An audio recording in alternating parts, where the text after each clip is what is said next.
Elizabeth, do you want your video on? Yes. Okay, let's see, ask to start video. I don't know why my picture doesn't show anymore. Let's see, we can get asked to start your video. Okay. And if you click yes, then you should be here. Okay. Good.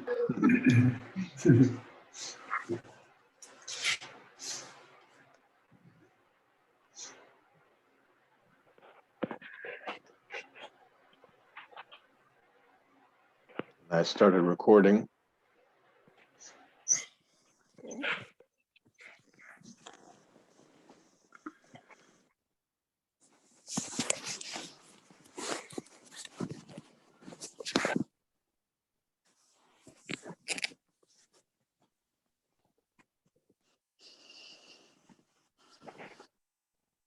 Last week I was working from home from the beach, so that's that's why I didn't do this. I didn't take the other computer, so.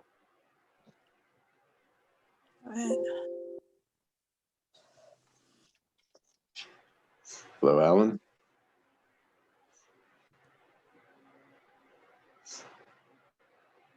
Where are you exactly, Guruji? Where am I? I'm in Laurel, Maryland. Oh, wow, magnificent, beautiful. So I just took the week and went to the beach since I could work from home. I thought work from home beachfront would be nice. So it was very nice. I bet it was. Do you rent a cabin or something on the beach, or No. Quality Inn Boardwalk. Oh, okay. I just stayed there for the week. The balcony was like right overlooking the beach and everything. So oh, wow. It was nice.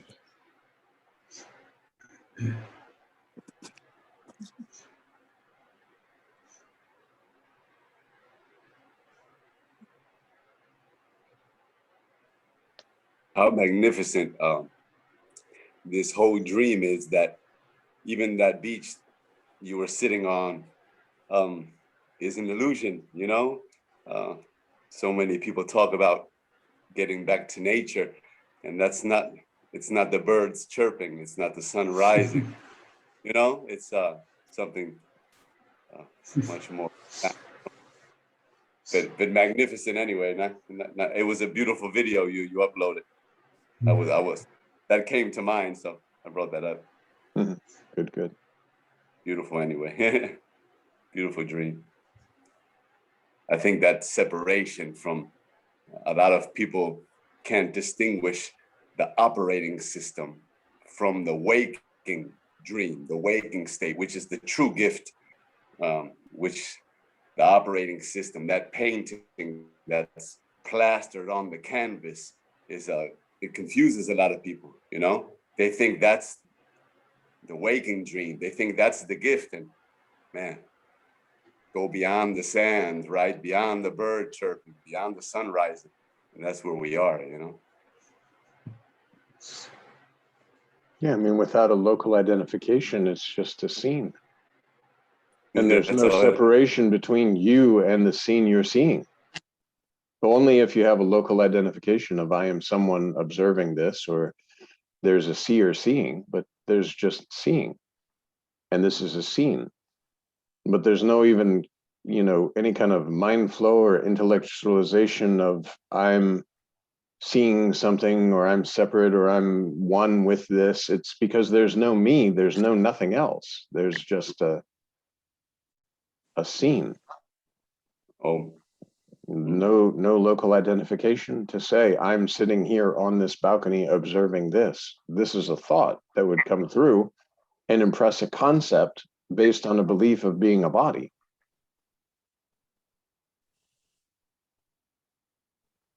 Don't put I on in the morning. It's like you could say, okay, if you were in the summertime and you were going outside in a heavy sweater, well, this is not a good idea. Well, okay, it's not a good idea to put I on either. And you don't need to put I on.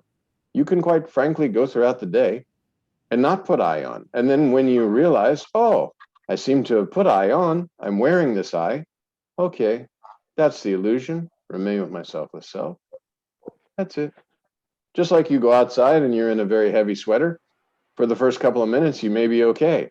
But then as the heat really starts to get to you, you're going to take the sweater off because you recognize that, oh, this is not a comfortable feeling. This is not something that is, when the mind flow starts of this is happening and that's happening, don't put I on.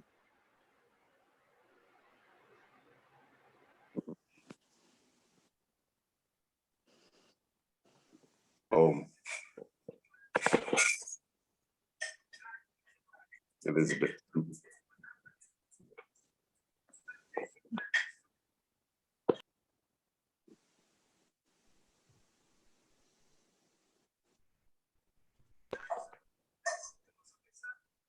Big Keith.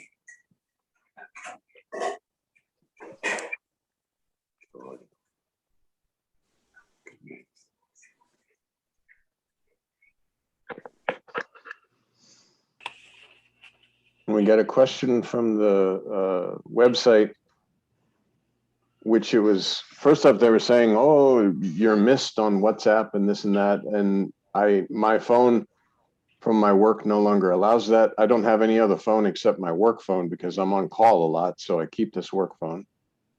And so WhatsApp is finished. And also since the spontaneous conviction happened, have you found that as time goes on, the conviction gets stronger? Or is it as it was from the start? Thank you, John Jay, Sadguru. And that, I like how Maharaj talks about if you're in a cave and it's dark and you light a torch. It's been dark in this cave for 500 years. You walk in, you light a torch. The darkness is gone instantaneously, immediately. It's not like Maharaj says, the darkness doesn't say, oh, I've been here for 500 years, so I'm going to take some time to leave. No, it's immediate. The illusion is seen through. You are not body. You were not body. You're not going to remain the body. You remain with your selfless self. And it's a dark room. You flip a light switch on, boom, immediately it's light. Now, you will deep and deep and deep with your selfless self. But the conviction that I'm not a body, was not a body, and am not going to remain a body is spontaneous. Oh, so that I am that. And now there can be, you go deeper and deeper and deeper in your selfless self. Just remain. Because even the sense of presence, when attention is not paid and attention is released from the sense of presence, nothing. Nothing, nothing, nothing.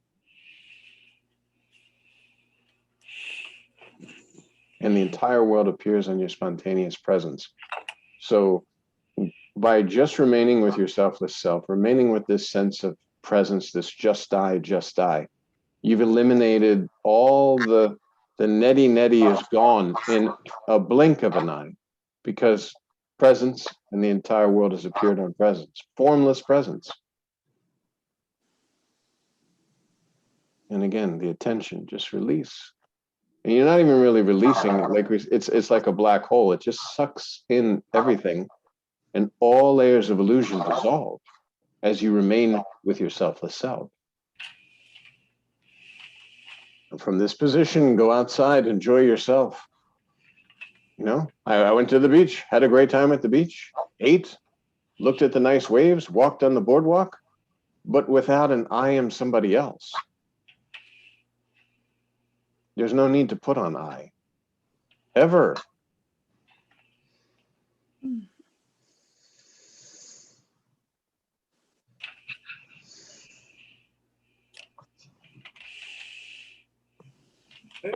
I guess as long as you're seeing the journey to enlightenment, whatever that is, they see progress. If you're still seeing everything from the point of view of the body, I guess they still see, we still see, everyone still sees this progress, this false progress. But it's what you say, right? It's the turning on of a light, and that's it. Progress is gone, It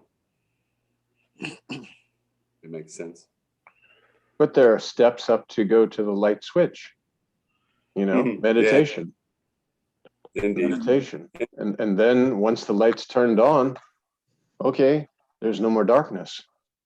And where has darkness gone? There never was any darkness. In reality, this darkness was seen, and now this light is on, and the darkness is no longer here. It's just another change of scene. There's nothing.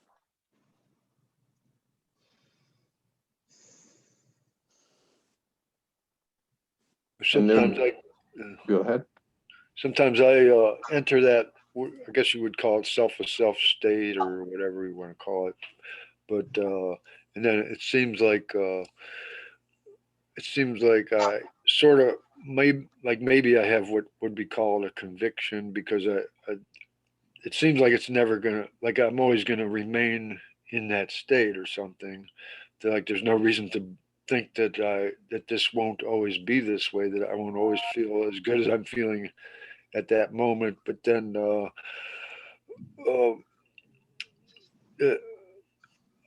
somehow it starts to dissipate, because thoughts start, I'll start taking touch without realizing that I'm doing it. I start identifying with thoughts again, and then I realize, well,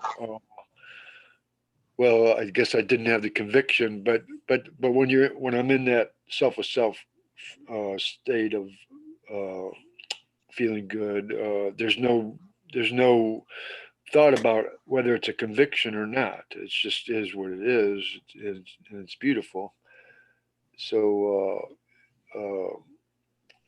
even the idea that it's a conviction is just a concept, but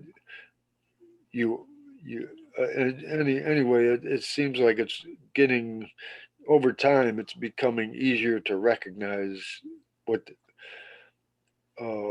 that is or isn't. And it does seem to be starting to connect more readily with the mantra. And so I guess you just keep going until it becomes established as easily recognizable.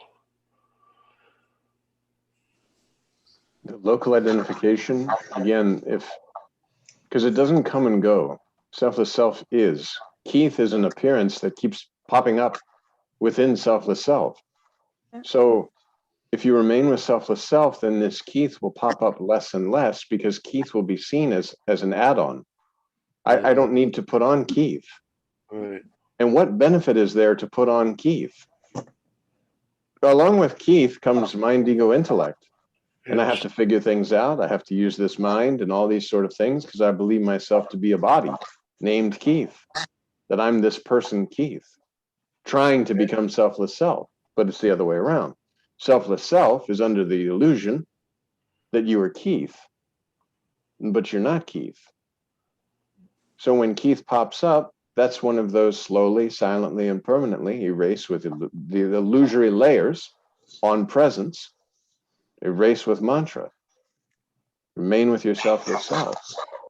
Observe Keith as an object that's appearing and disappearing within selfless self.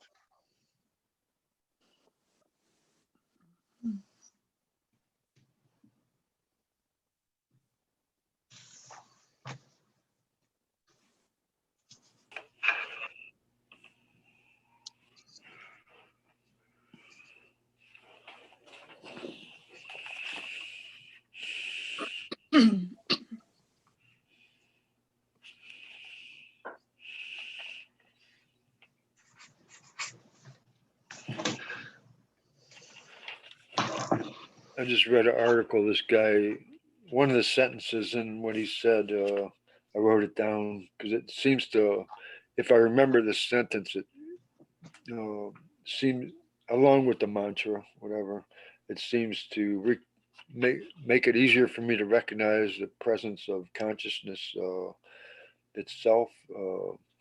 It's consciousness itself, or self, or whatever you want to call it. But anyway, the line is consciousness conscious only of its own internal nature. And that's sort of seemed like an appropriate description of what that sense of just being consciousness without anything, without any add-ons. Yeah, that's the concentrate on the concentrator, and the Yeah. concentrator will dissolve within the concentration, or meditate on the meditator, and the meditator will dissolve within the meditation. Or, as we spoke about, releasing the attention on presence, or allowing that sort of black hole to dissolve everything that's foreign to you. As Maharaj says, where all experience ends, there you are.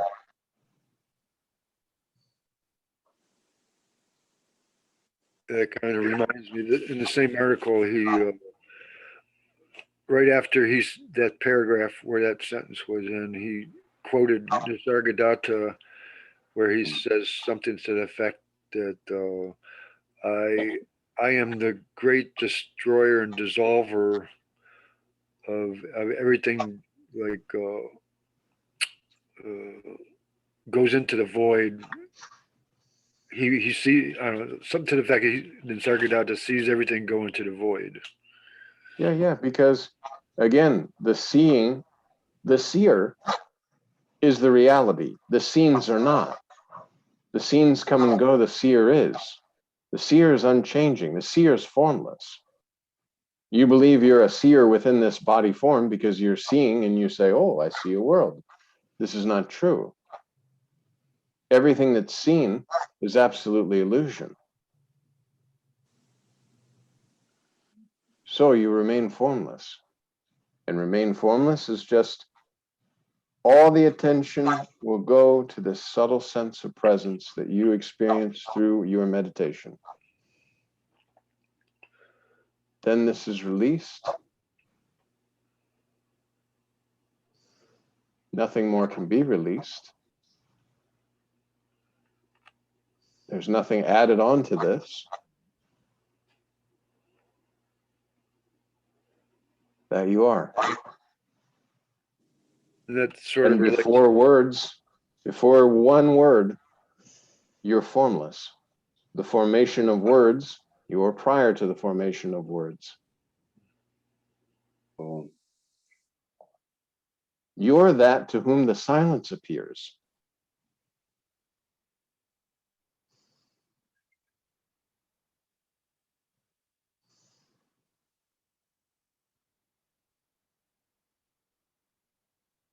That reminds me. I don't know if I mentioned this a couple weeks ago. I was arguing with my brother about, or we were discussing whether it came up that my brother said, so I was telling him that that there was no time or something. I think I did mention this last week or a couple weeks ago. He said, so you're saying that when the tree falls in the forest, there is no sound. And I said, yeah, that's sort of like what I'm saying, because there has to be the presence of the ability to perceive. This self with self has to be there in order for anything to be there. Correct. You're prior to every experience, even the experience I exist. This subtle sense of existence, you're prior to this. The sense of existence has appeared to you. Not you, Keith. Right. Keith is several layers above the sense of existence.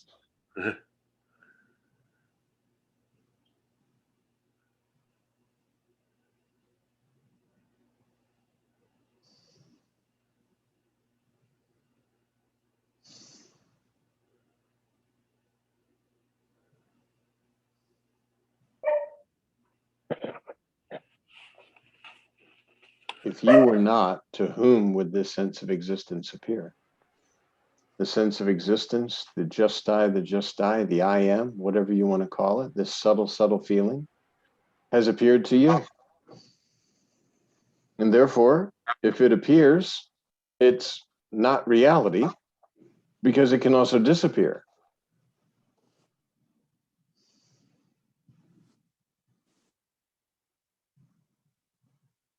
But everything that appeared with the sense of existence is absolutely false. That's the imagination.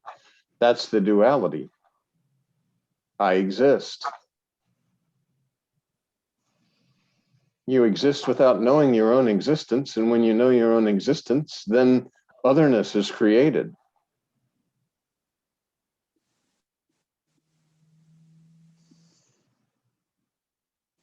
Remain there, you know?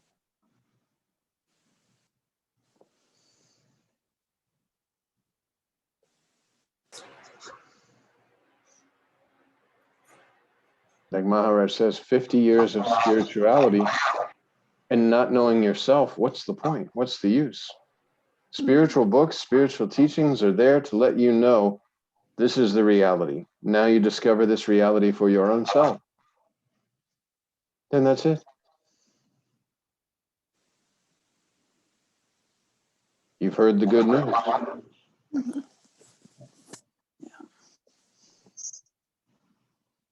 That's all you can really do is understand, and that's about it. Well, and even you're beyond understanding. Because understanding, you have to use mind, ego, intellect to try and intellectualize and rationalize and think. But this is your own self and your own direct experience.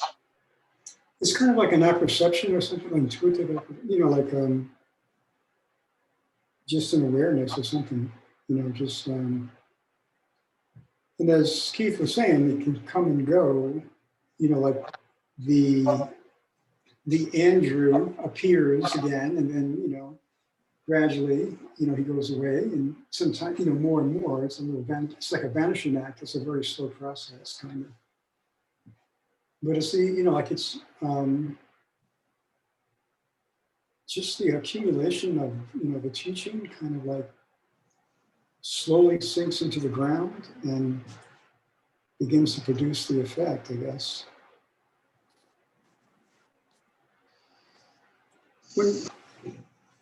When they say that everything is Brahman, for instance, like you could say everything is illusion, and you can also say everything is Brahman. So basically, everything that's perceived, experienced, or seen, or just all this objective reality, not reality, but just this objectivity that we live in, this world, it's basically it's all just Brahman, which is another way of saying it's all just maybe the imagination of the movement in awareness that just stirs, and there it is. It's like a dream of the absolute or something like that. In that sense, it's Brahman, but at the same time, it's all simply imagination.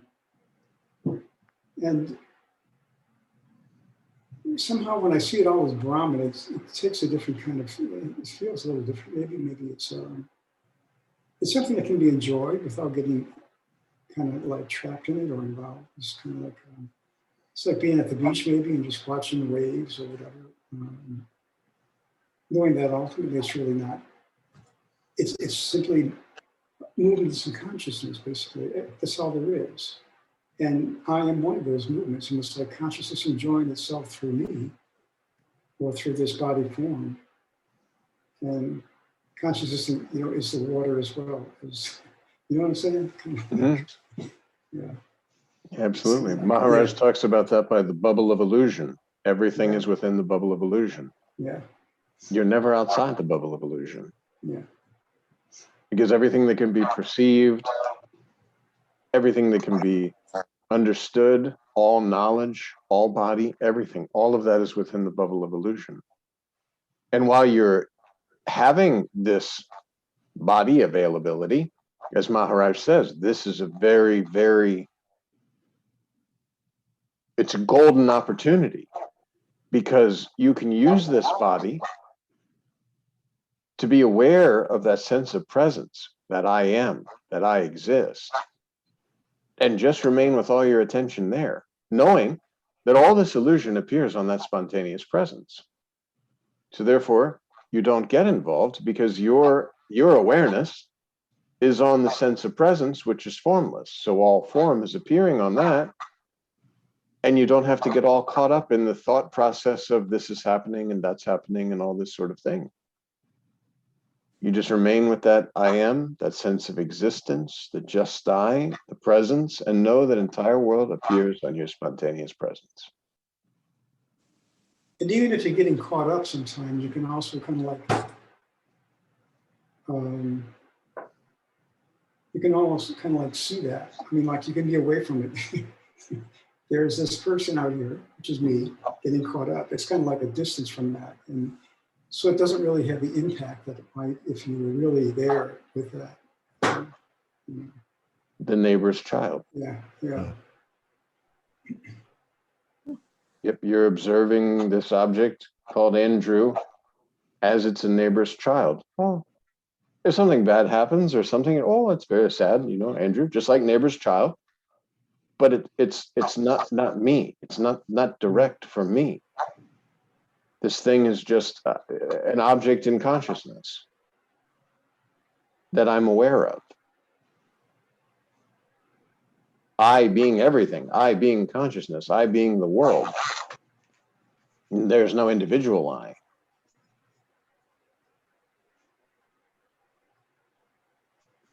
And when I wake up in the morning, I don't put on I. Yet I can say, I am here, I am showing up for work, this and that, but there's no attachment to this body form as that I. And so therefore thoughts that are flowing in consciousness, which is basically all the form that we see is thoughts flowing in consciousness, then there's no, this is my thought, or these thoughts are about me.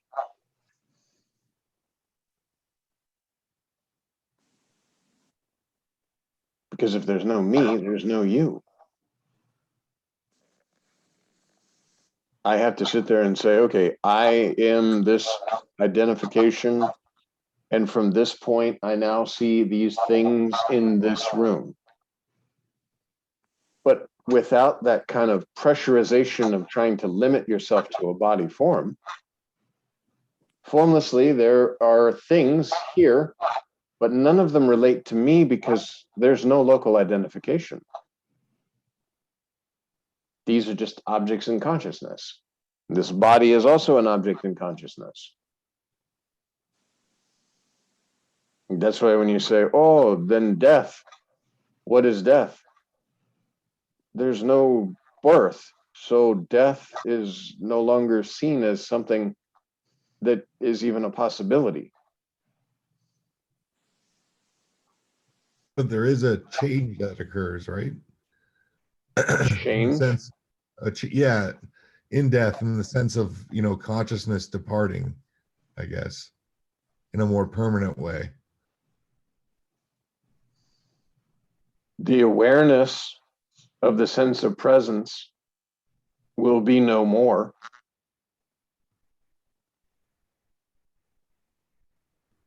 And there will be nothing to be aware of. So awareness is not, it's,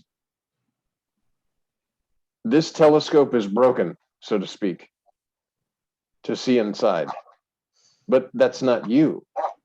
It's just the telescope that you're seeing inside this consciousness, this kind of bubble of illusion. When the telescope's no longer available, you'll no longer see from that perspective. But you are everything and everyone, all things. So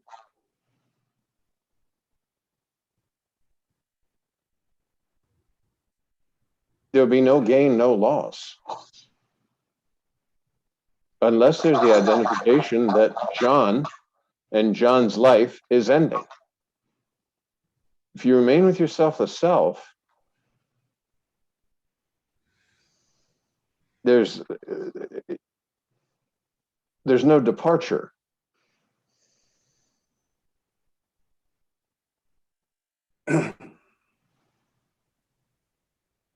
Because you could say that's here now, basically.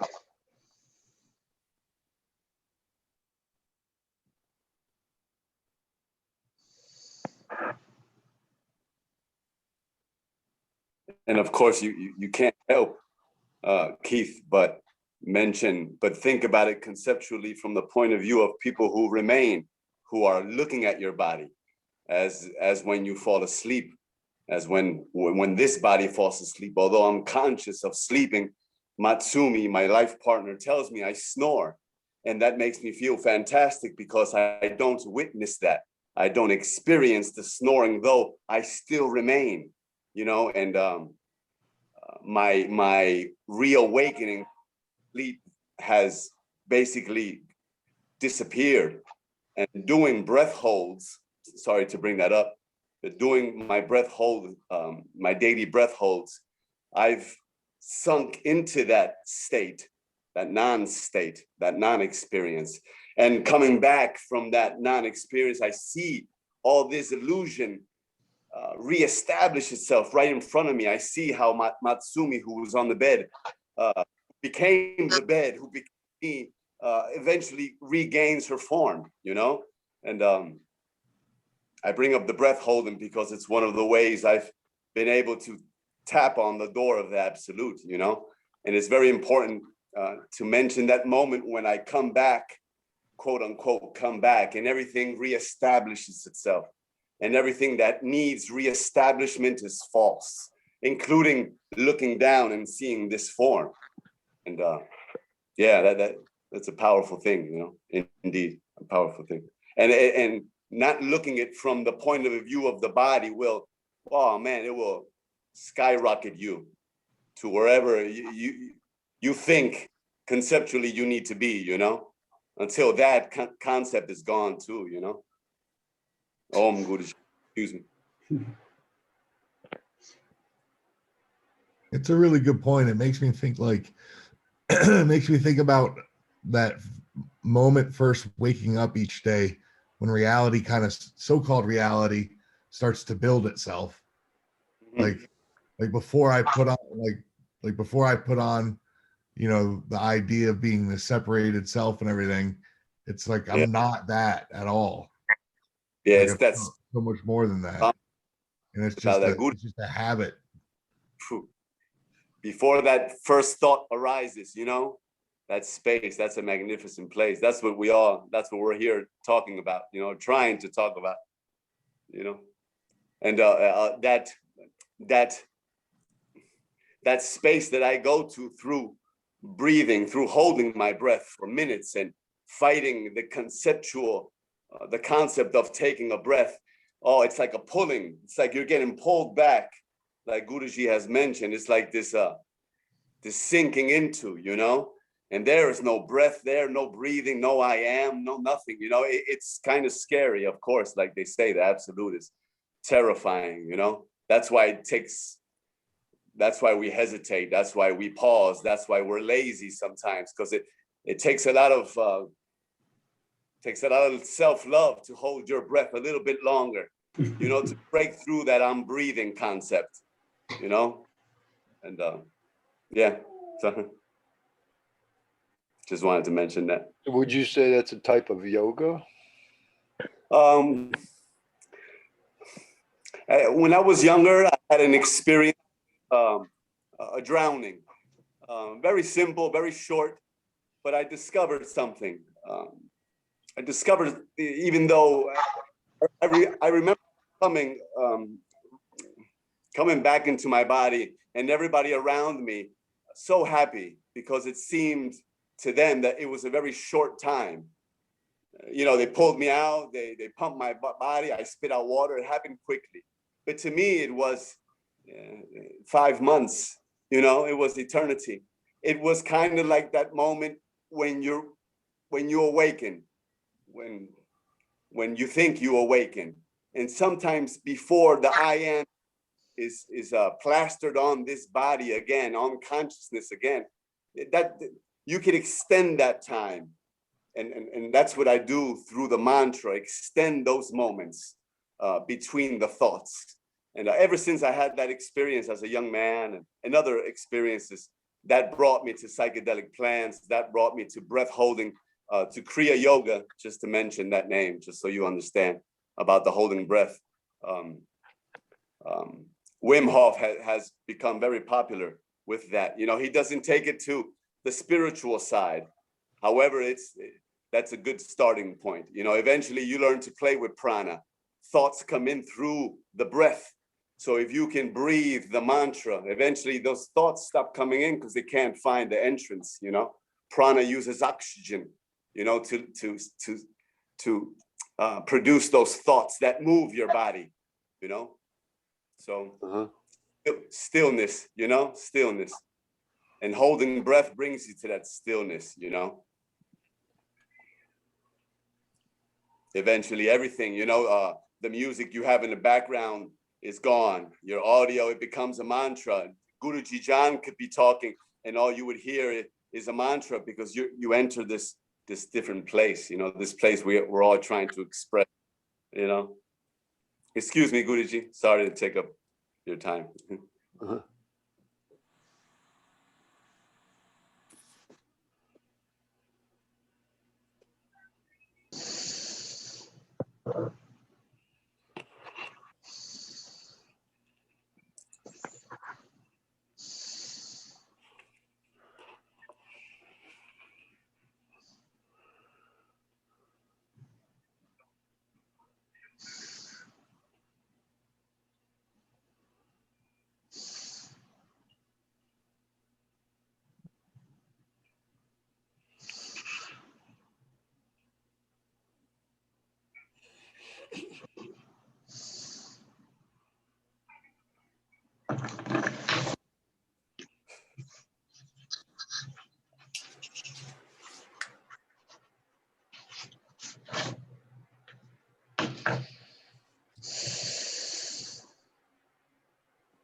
The inhale with the mantra as loud as you can.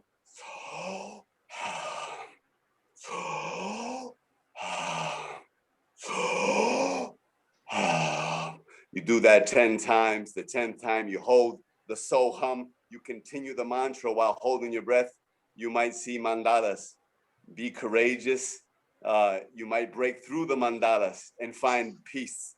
The mandalas are just the conceptual mind, the consciousness showing you something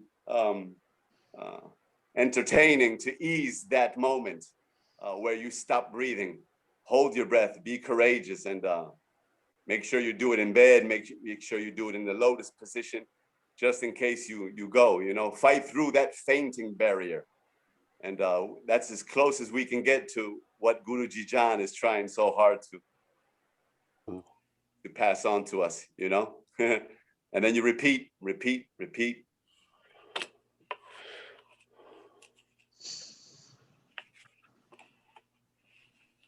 I noticed just yesterday, I think it was, I was feeling like I was going into some kind of bliss state. And then, you know, I was thinking, wow, I missed this my whole life. I lived my whole life without this bliss. But, and then it just kind of dissipated. But you know, I don't want to be, you know, it doesn't do any good to be attached to this idea of bliss or anything. It just comes when it comes. As far as I know, I guess there are ways to